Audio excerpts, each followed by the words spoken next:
I hope all of you find something beneficial in what I'm going to share with you today. I think that you will. I have given this presentation in various ways over the course of 2 or 3 years to different groups, mostly in the, I would say, VP and above levels. And every time I have people writing after, calling, or saying, I hadn't thought about that, or that's so important for me to know, even at my level, because we all struggle with some of the same things. And so I hope that you get a lot out of it today. I encourage you to connect with me on LinkedIn. At the end of the presentation, you will see my LinkedIn QR code, and I would love to connect with you and help you in any way that I can. I always enjoy connecting with people, exploring how we can help one another on the journey. So without further ado, I'm going to share my screen. And are we seeing my screen, Joyce? Is all well? Okay, wonderful. Yeah. Well, my name is Heather Lamb. I am married to my husband, Bob. We've been married 21 years. I am a mom to Luke, who's 19. I just mentioned that as of Friday, and Brady, who's 17, and my fur baby, Griffin. And that's why you see hockey mom, dog mom, and basketball mom. I always like to share something personal about myself, not just give a talk, but help you come into my world just a little bit and know a little bit more about me. And so I always like to share that at the forefront. I do have a bachelor's in mass communications and minor in economics from the University of Evansville in Southern Indiana. Over 25 years of experience driving high impact results across many different areas over the course of time, from consulting and sales and business development, product management, public speaking, which I've been doing for decades, on-camera spokesperson work, which I'll talk about in a moment. Training, mentoring, coaching are all very important to me and near and dear to me, and I've done a lot of that professionally as well. I am the former co-founder of a retained search firm that focused on technology executive search. I exited that after a year. A lot of great learning that I can share along the way, but just felt it wasn't the right place for me. And I have been a volunteer with Upturnships and Well and Education Partners, helping populations of students who otherwise might not have opportunities to earn scholarships, to learn about their careers, how to network, how to put together a resume, and those sorts of things. I've really enjoyed it. I've also been a mentor for Minnesota and Dalton Teen Challenge. And for 4 decades, I don't know, I may be starting to add another decade here, but I've been doing on-camera spokesperson work and a commercial actress. It is very much a side, let me stress, side hustle. I don't do a lot of it, but I will say, if you're up in the middle of the night and you happen to see some incontinence commercial, it might be me, but I'm not going to say if it is or not, okay? And then I am the vice president now of retained search for Gurke Youngbauer Human Capital. So that's a bit about me. My company, I have one slide. We are a talent firm that is intentionally boutique. We are boutique on purpose with a purpose to help clients and candidates feel seen and heard and make a match that drives business outcomes. And we do that in the retained search side of the business. We also do that with fractional HR, with smaller companies, and we also do executive coaching and leadership consulting. So now I want to dive in. Chris talked about, I am going to share on the power of confidence and visualization. Stand out, get noticed, accelerate your career. So there's an equation I want to share with you. Confidence plus visualization equals standing out and accelerating your career. So we're going to start with the confidence piece. Now, here's something I want to share with you. Often people will say, this seems so elementary. Well, it is. It's actually foundational to standing out and accelerating your career. It's foundational when you're interviewing. It's foundational when you're presenting to a board or to a group of investors for your company. It is foundational, and yet we all struggle with it. There are three types of confidence. And, situational, the last one on the list, is what I'm doing today, right? You might be lacking in self-confidence or need self-confidence in a situation like public speaking. Or it's a general kind of confidence about your abilities, or maybe task specific. But there are things that get in the way, right? Here are just a few. Negative self-talk. I bet nobody's done that today, right? Now, this is where I have to tell you, I love speaking in front of a live audience. And I love being able to see all of your faces. I like to get audience participation, which is a little bit harder like this. And I like to get the nods of the head and things like that, some laughter maybe at times.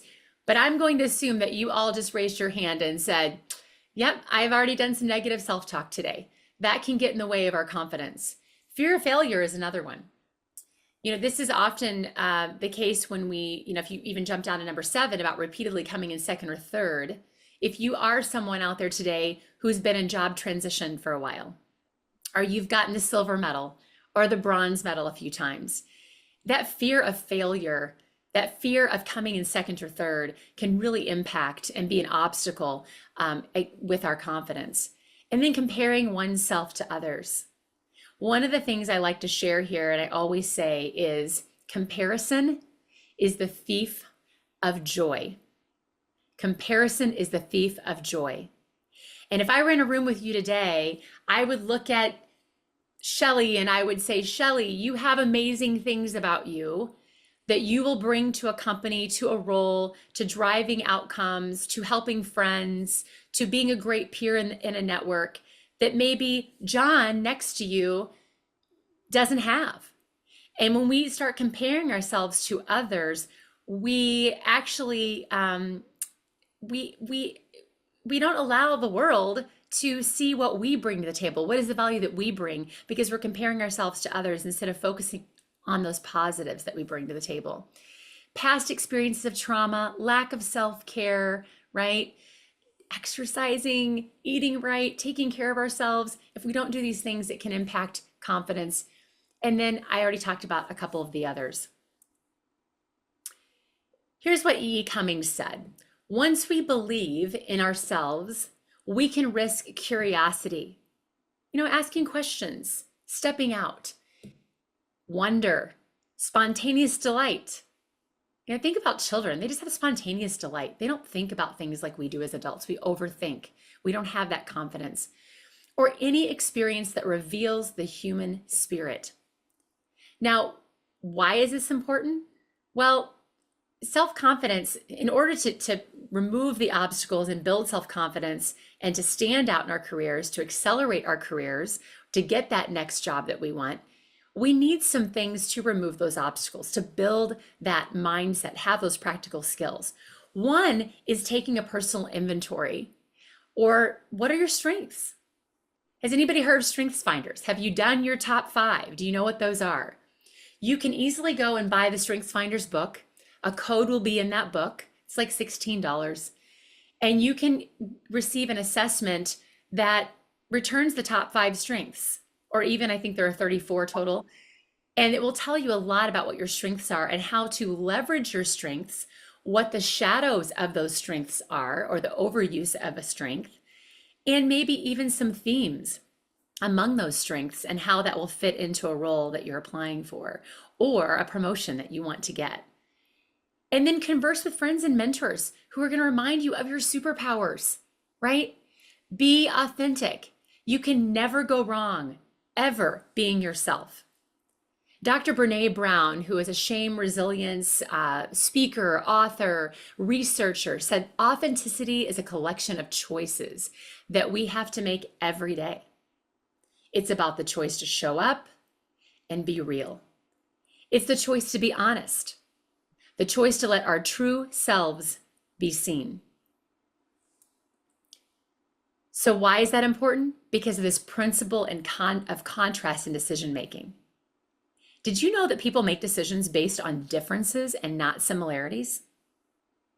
Differences. So show up with the contrast, right? Show leaders and hiring organizations what you bring to the table. What are those superpowers? What sets you apart? It reminds them of, if they don't hire you, this is what they're missing out on. If they hire you, this is what you can help them attain. So I'm going to show you 3 pictures now to illustrate this principle of contrast. And I want you to share in the chat box what these are pictures of. Here's the first one. Does anybody know what this is? You can come off mute too, unless Joyce has everybody muted on purpose. Maybe that's the case, but you can put it in chat. I'll give you just a moment. This is the Vienna State Opera House in Austria. Joyce, I don't know how many people got that right or if anybody wrote in here, but this is the Vienna State Opera House in Austria. Beautiful, right? Here's the next picture. Does anybody know what this is a picture of?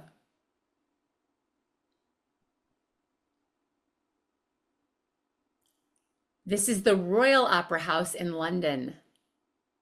Also very beautiful. Both of them are opera houses. Now I know everybody is going to know this next one. See who gets it first. Does anyone know what this is? I see a few faces. This is the iconic Sydney Opera House. You know, it's funny. We not only know about this because of the Olympics or because we visited Sydney, but I actually had a student say to me last week from a college I was speaking at, and she raised her hand and she said, "Finding Nemo?" That's how she knew from the movie Finding Nemo. She knew that this was the Sydney Opera House. These are all beautiful opera houses. But why is it that the Sydney Opera House stands out? It's the architecture. It's the contrast, right? If we go back to these others, they're beautiful, but perhaps they could be a bank or a law office or a retail center, right? Very beautiful. But the Sydney Opera House stands out because of all of its differences. So stand out. So we've talked about a couple of things: knowing your strengths, having people remind you of your strengths and your superpowers. The next one is be vulnerable, get connected, right? Network, allow people to breathe truth into you and what they see. Have them mirror back to you what they hear about where you light up. What do you, when you talk about certain things, what are those certain things that light you up? And networking, right? And let me say this, confidence through connection or networking. It matters what our paradigm is when we meet with people, either online like this or in person. It matters how you show up.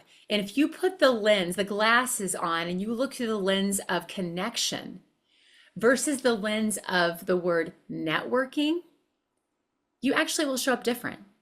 You know, sometimes when people think of the word networking, they think of, what am I going to get from Joyce? What am I going to get from Chris? But when you put that connection glasses, the connection glasses or hat on, you show up differently. You show up wanting to reciprocate, wanting to learn about someone, wanting to help, right? And so this is where I talk about, I love the Go Giver book. If you don't have it, it's a small little book by Bob Berg and John David Mann. Excellent book. And if you have the Go Giver mentality, then you are showing up to connect with people, to learn, to grow, to give back. You will get so much more from them. I can tell you in all the time, I've always been a connector. I've always been a super connector. I enjoy it. I get a lot out of it. And now in the work that I'm doing, I do it both for my work and still to help other people. And often when people have been in job transition for 6 months, sometimes a year and a half, they can get very weary and they can start sounding very rote with what comes out of their mouth, their spiel about what they want, what they're looking for. And they lose that desire to really connect. And people can see through that. They can start to see a desperation. It can feel selfish and self-centered.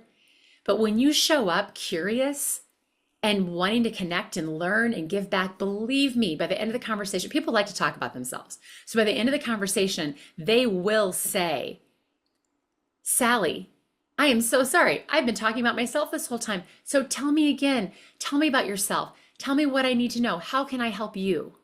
Right? That's the difference between connecting and networking. Now, you may hear me say the word networking off and on throughout this, and just know that I'm speaking of connecting when I say it, and that's the lens that we need to look through as we're talking about it. But bring your authentic personal brand in connecting and networking. And this is also an opportunity to gain perspective from other people and to understand how your personal brand is resonating.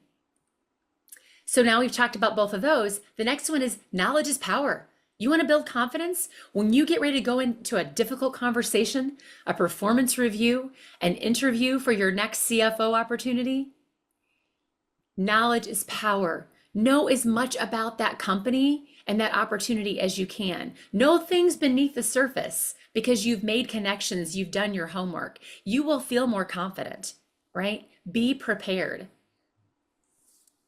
And then deep breathing exercises. Okay, this is on your honor, everyone. All right. I do this in with large groups of people when we're live, and I make everyone stand up and do this with me. But right now, I want you to take some deep breathing with me. You may have your own form of this, or meditation, or prayer, or whatever it is that works for you. But just know that when you do this, it centers you, it resets the central nervous system, helps to calm you, and that calming creates more confidence before you go into something difficult. And so let's do this together. What I like to do is take 4 deep breaths in. So I take a deep breath in on the count of 4. And then exhale to the count of 10.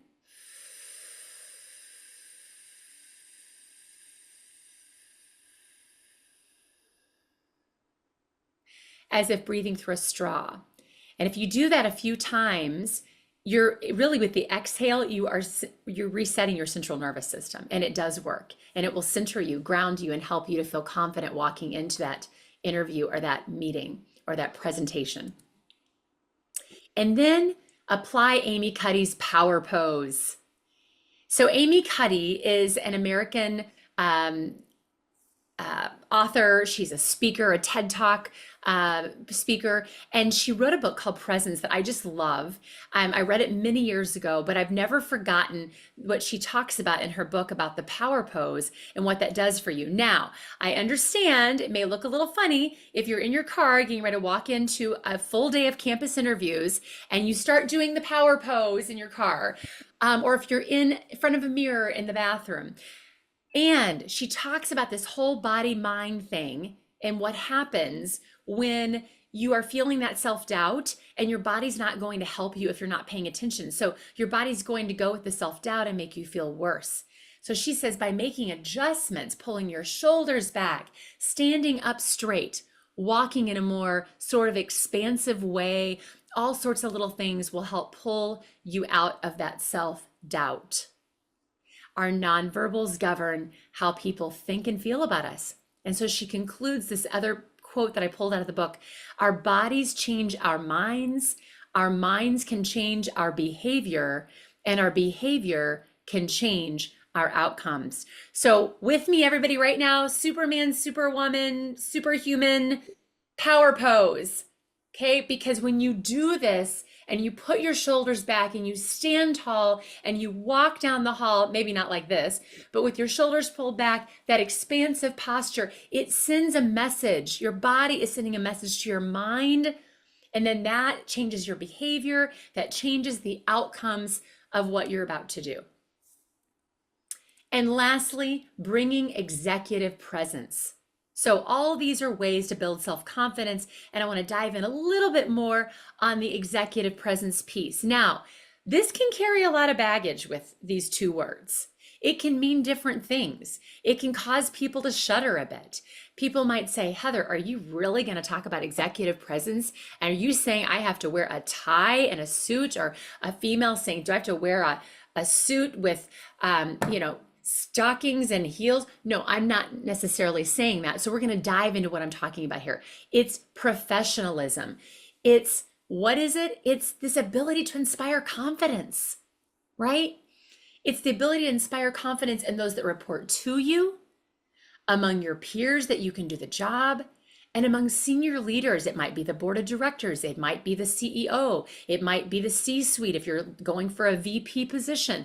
That you have the potential for great achievements, right? And there are really these 3 pillars. I love this book by Sylvia Ann Hewlett. She talks about executive presence and its leadership in the age of inclusion. She says there are 3 pillars, 3, of executive presence. So it's not just one dimensional, which is the appearance, how you look, right? I talked about that before. It's the gravitas. It's how you act. It's your communication. It's how you speak. And it's also your appearance and how you look. So if we dive into this a little further, One thing is to be authentic. We already talked about this earlier, right? Being your authentic self is a sign of executive presence. People know when you're not being authentic. So you really want to concentrate on being you. Again, you'll never go wrong being you. Even if someone else gets the job, even if you get the silver medal and the bronze medal over and over and over again, those opportunities are not meant to be. I can tell you, I have coached so many executives kind of off a cliff in the interview process as we're getting down to the wire with opportunities. And they are asking questions about the other candidates and, well, what, and how am I looking? How do I stand? How am I standing out? And I always say, be authentic, because you want them to hire you or promote you or accelerate your career based on you, not on a version of you that's not really you. That's not authenticity, right? So be authentic. Secondly, it's be positive, right?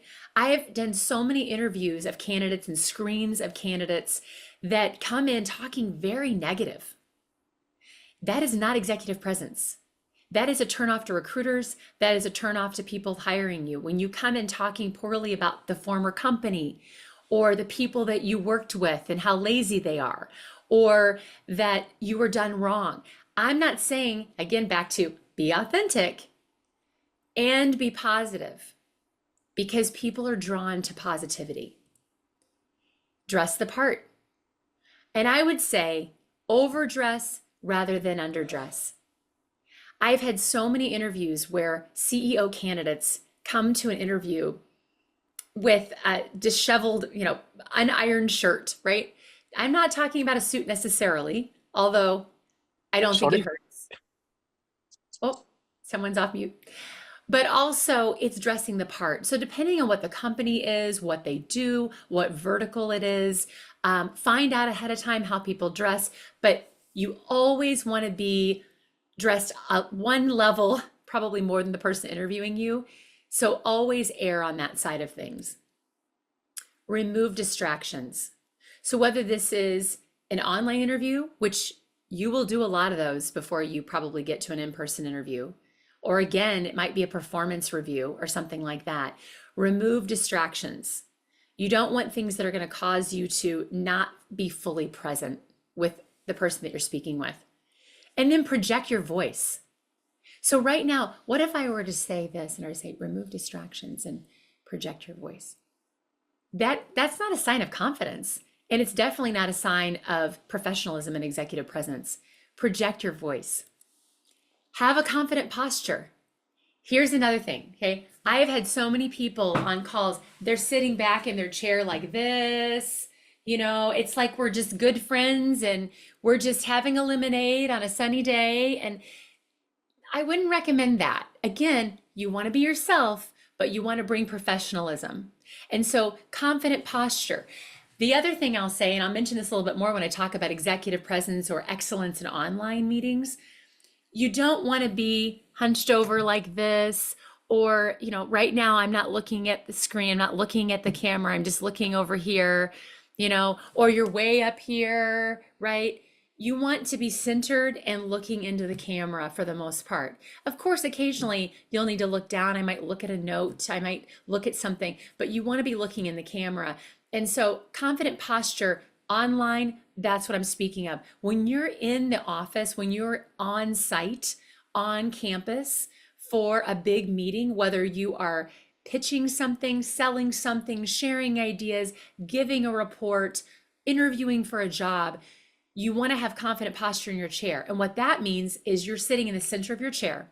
You're not on the edge of your chair so much that you're too eager, and you're not relaxed so much. You need to kind of mirror the person that you're interviewing with a little bit, but you don't want to be over relaxed or too eager. So a confident posture can help that.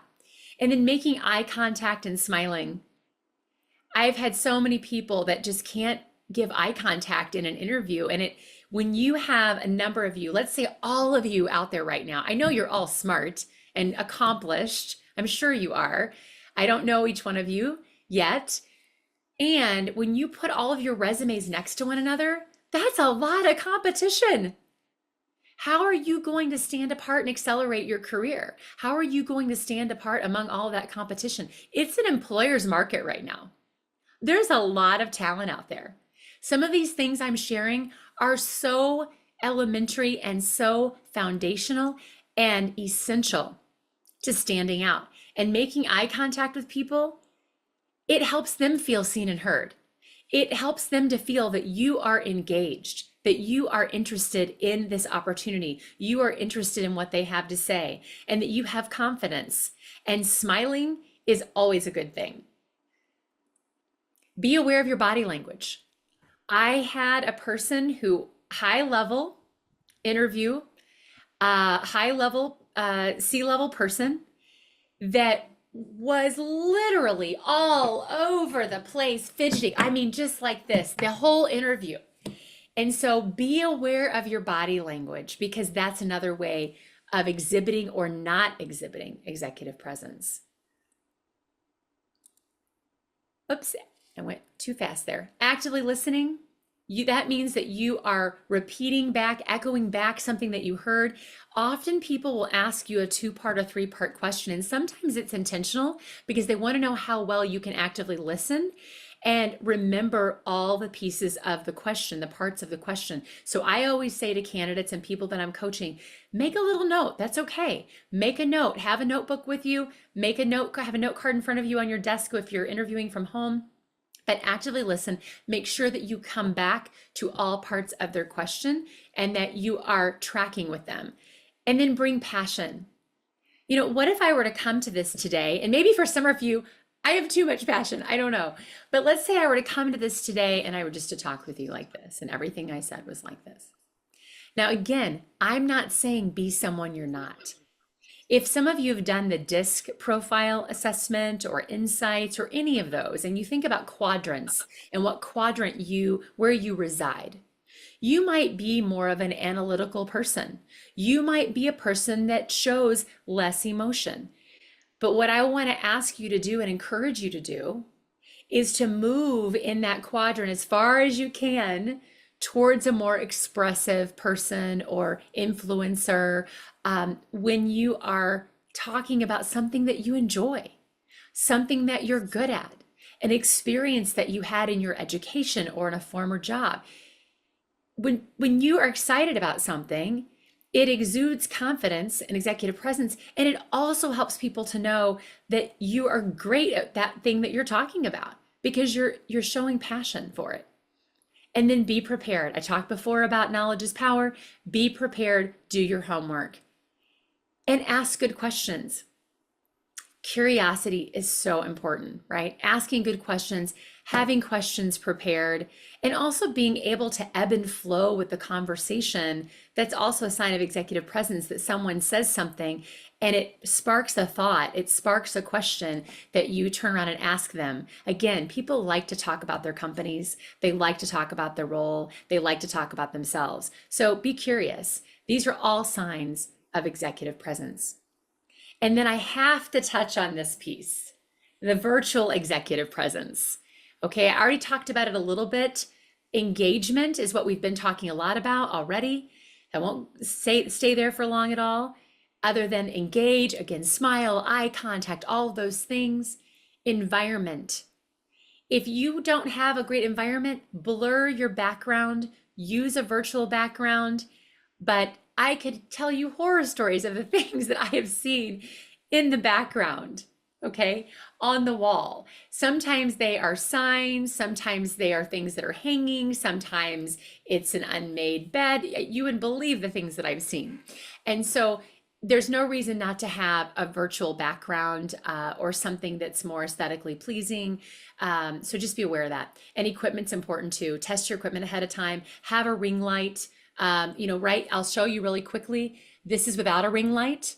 This is with a ring light. It makes all the difference, again, in showing up with confidence and in your best self and not having any distractions.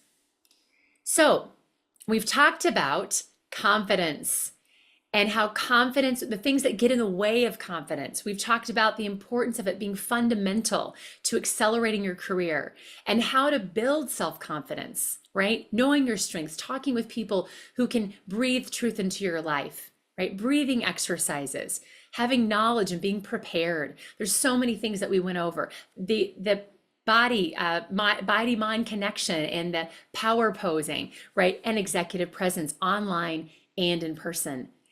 But if we add visualization to this, and sometimes people get a little, that manifestation, and I'm talking visualization. Think about, well, we'll go there in a second, but if you think about sports and people at the highest levels, they do visualization because there is something to it. And so now we're going to dive into that, because if you add visualization, it is that catalyst.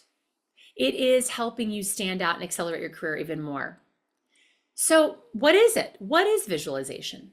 Well, it's a simple technique to create a strong mental image of a future event, or it's a representation of an object, a situation, something you see that you want to see in your future.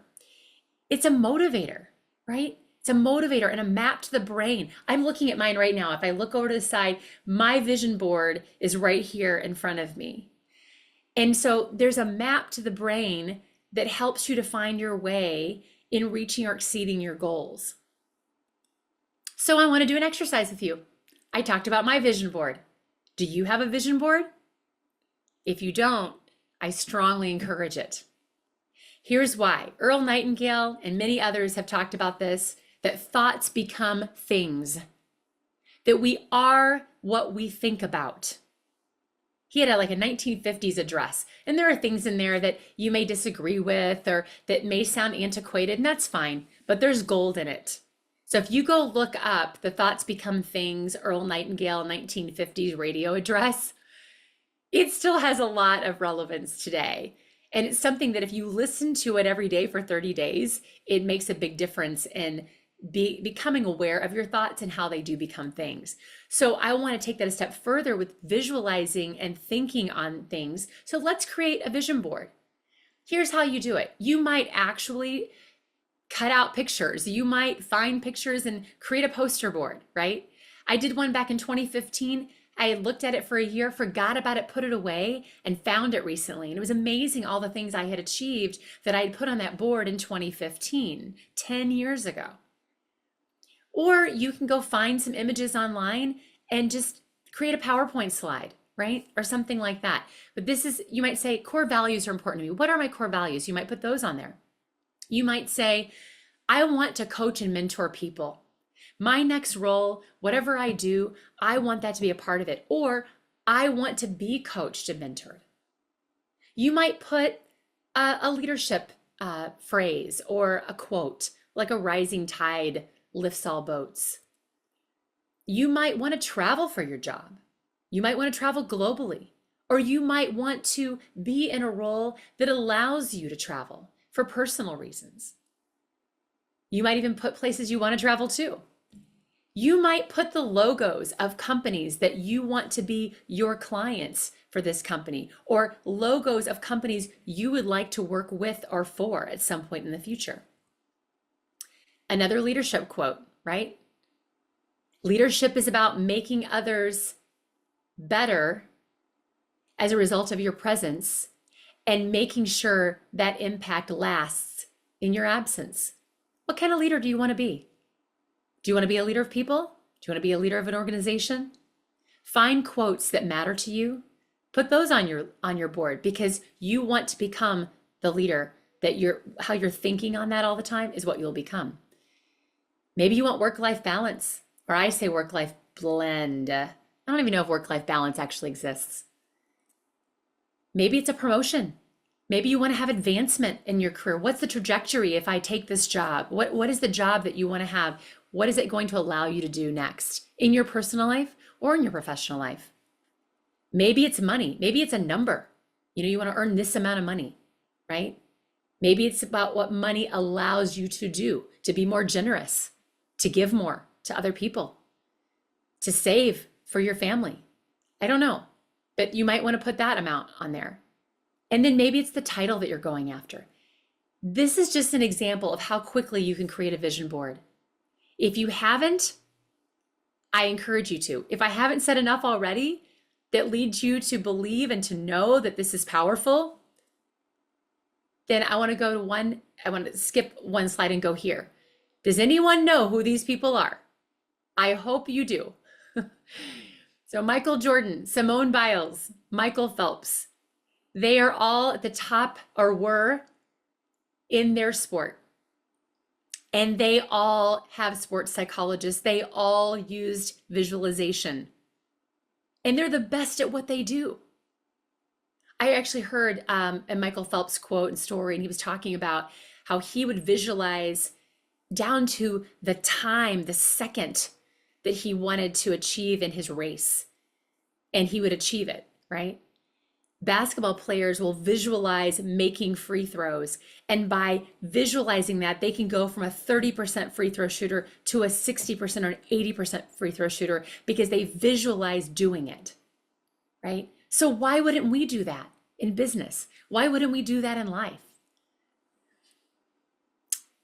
So the benefits are, it increases your confidence. Back to that again. Seeing yourself succeed helps you believe that it can and it will happen. And then it helps you practice. It's like practicing success.